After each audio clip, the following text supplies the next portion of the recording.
Vamos a cambiar de tema, nos vamos a referir a una noticia destacada de las últimas horas de ayer, inclusive del día de hoy, con las derivaciones que ha tenido la misma durante 5 horas de audiencia que tuvieron como protagonista al juez federal de Rosario, Marcelo Bailaque. 3 fiscales del Ministerio Público, de la Procunar y de la Procelac detallaron cada una de las causas donde se cuestiona o se pone bajo sospecha el desempeño de este magistrado federal. La audiencia se desarrolló en el día de hoy en Rosario. Estuvo en la cobertura nuestro compañero de tareas, David Narciso, a quien vamos a saludar para conocer algunas precisiones y, por supuesto, cómo continúa la investigación. ¿Cómo estás, David? Buenas noches.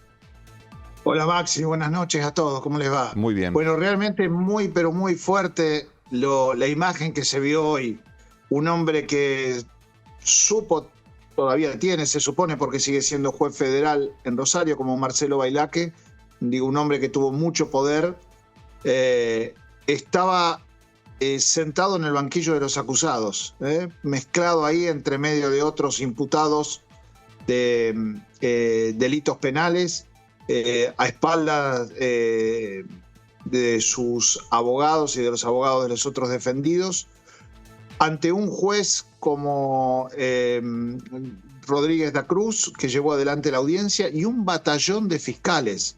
Este es un dato para señalar, Maxi, Sí. De una época que se termina. Eran 3 fiscales los que llevaban las causas, pero por lo menos eran 7 los que el Ministerio Público fiscal estamos hablando de la Justicia Federal, puso a trabajar en las causas donde está sospechado el juez Marcelo Bailaque. Juez federal, que es colega de Rodríguez da Cruz, por ejemplo, que estaba sentado dirigiendo la audiencia.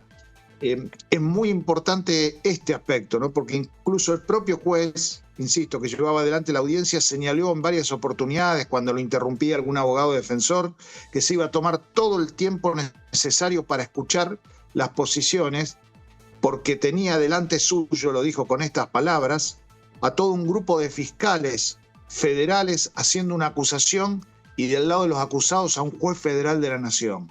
Esto no había ocurrido nunca en Rosario, y la verdad que hombres como Bailaque, que tuvieron, insisto, mucho poder, porque había 2 jueces de instrucción, durante muchos años hubo solo 2 jueces de instrucción federal en Rosario, había sospechas, había rumores y demás, pero hoy finalmente llegó el día, David, en el que los sentaron en el banquillo de los acusados. Estamos viendo, mientras acompañamos tu relato, algunas imágenes de archivo del magistrado, sí, del doctor Bailaque, porque la audiencia de hoy tuvo algunas particularidades. A ustedes se le permitió el ingreso, pero sin teléfono celular, con lo cual no pudo quedar ningún tipo de registro, ¿no?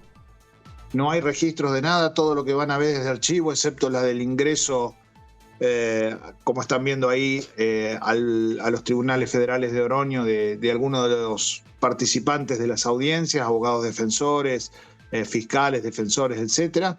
Pero nada más que eso, un estricto operativo de seguridad. Primero se intentó que no se puedan entrar notebook, ni tener celulares prendidos, ni nada por el estilo, que son elementos de trabajo, no sí, es seguro para ir a sacar fotos, ¿no?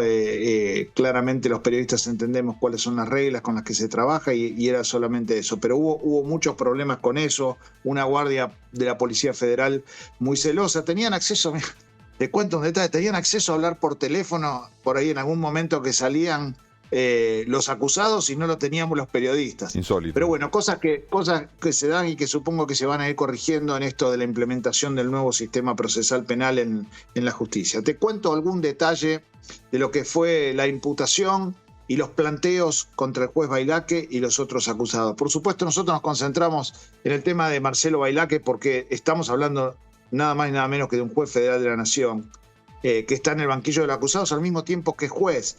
Es decir, el Consejo de la Magistratura lleva adelante las actuaciones administrativas contra Bailaque, pero todavía no ha decidido nada. Entonces él sigue en funciones como juez de instrucción y a la vez está sentado en el banquillo de los acusados. Es así de particular la situación que se está dando.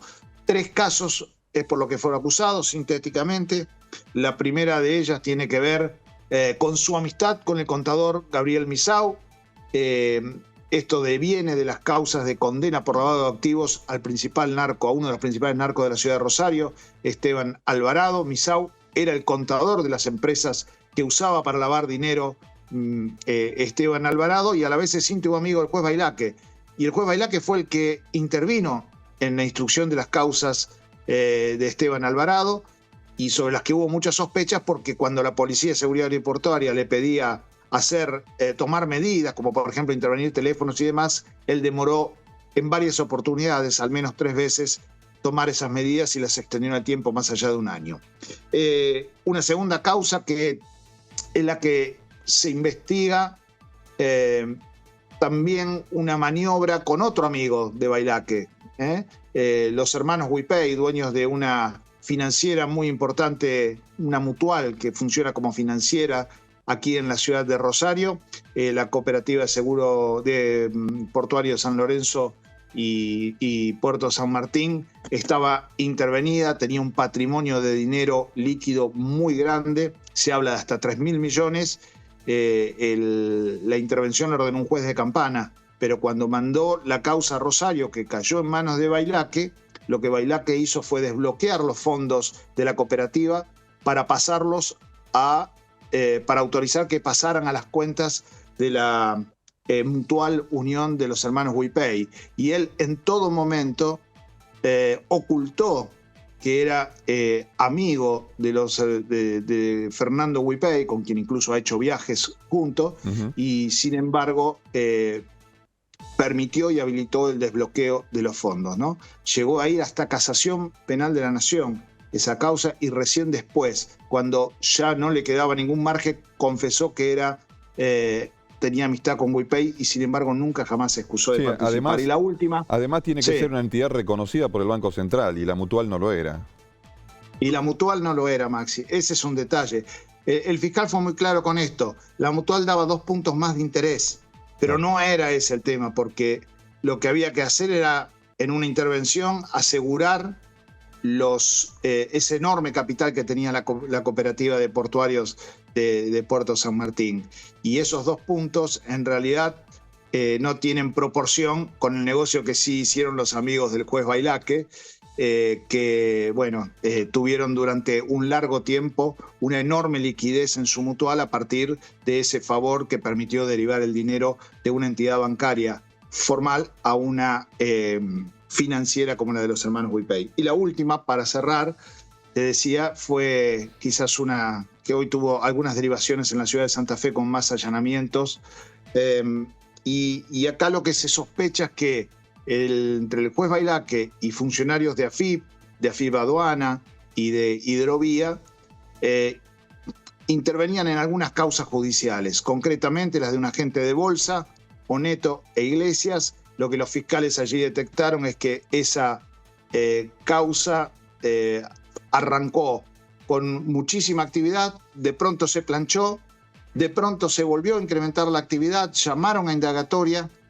a los titulares de la agencia de bolsa, y de pronto pidieron el sobreseimiento de las personas acusadas. Esto es lo que llamó la atención de los fiscales. Se pusieron a revisar el caso y ahí encontraron que el señor Baudaña, que es que era funcionario de la FIP, y Bailaque también tenían enormes amistades. Un juez con muchos amigos, como están viendo, hablamos acá, y en ese caso, Baudaña desde la FIP era el que monitoreaba y manejaba el tema de aceleraba o frenaba los informes del organismo recaudador sobre los agentes de bolsa. Acá hay un detalle, Maxi, que es impresionante y que te da cuenta de cómo se estaban manejando, ¿no?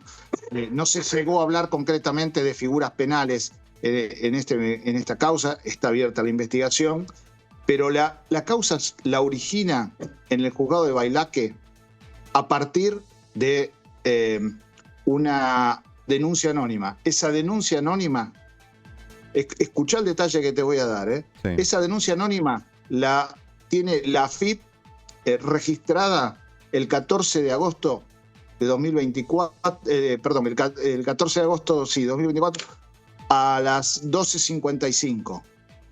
El juzgado federal inició la causa ese mismo día a las 12:36, es decir, unos 15 minutos antes.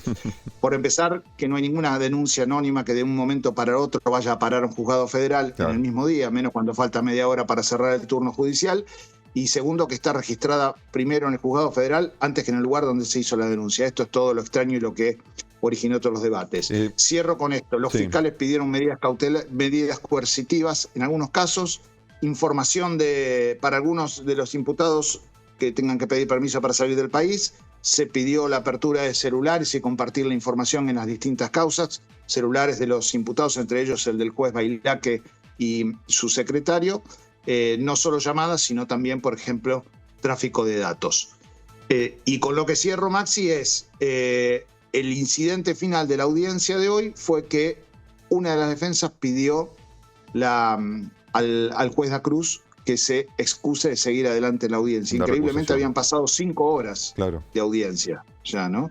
Y eso se va a resolver recién mañana. Con lo cual, si el juez Da Cruz termina aceptando la recusación, habrá que empezar toda esta audiencia de nuevo. Lo que no quita que todo lo que se expuso hoy ya está, es parte de las investigaciones y eso va a seguir adelante. Al juez Da Cruz le piden que se excuse o que se aparte de la causa porque fue integrante del tribunal oral que había condenado al narco Esteban Alvarado hace unas pocas semanas atrás por lavado de activos. Bueno, es increíble, ¿no? Siempre fue un secreto a voces, ustedes allí seguramente manejaron la información, los trascendidos, el entramado de poder que se logró construir durante décadas en la justicia federal, una justicia federal que fue siempre ineficiente y muy costosa por sobre todas las cosas. El común de la gente, a partir de una premisa, entiende que cuando la justicia llega tarde, difícilmente se haga justicia. Si bien estamos en la etapa inicial de la investigación, ¿crees que esto puede derivar en el procesamiento y la final destitución del doctor Bailaque? Bueno, viste que eso va te diría por carriles separados, aunque no tanto, ¿no? Porque el Consejo de la Magistratura ya tiene elementos y está investigando y está reuniendo datos como para apartarlo del cargo. A mí me da la impresión de que las horas del juez Bailaque como juez están contadas. Pero, insisto, son hombres que tienen mucho poder, que estuvieron muchos años, de los cuales se beneficiaron sectores políticos y sectores empresarios aquí. Y eso, bueno, no hay que subestimar esa capacidad para sobrevivir. Hasta hace pocos días nada más se hablaba incluso de la posibilidad de que lo asciendan al juez Bailaque porque él participó de un concurso para ascender. Así que esas son cuestiones que, insisto, no hay que subestimar, pero me parece que está realmente en una posición muy, pero muy delicada este juez federal. Seguiremos el tema mañana. Gracias, David, por el contacto. Un abrazo. Buenas noches. Muy amable. Adiós. Las novedades en torno al caso Bailaque y lo sucedido durante el día de hoy en los tribunales federales de la ciudad de Rosario.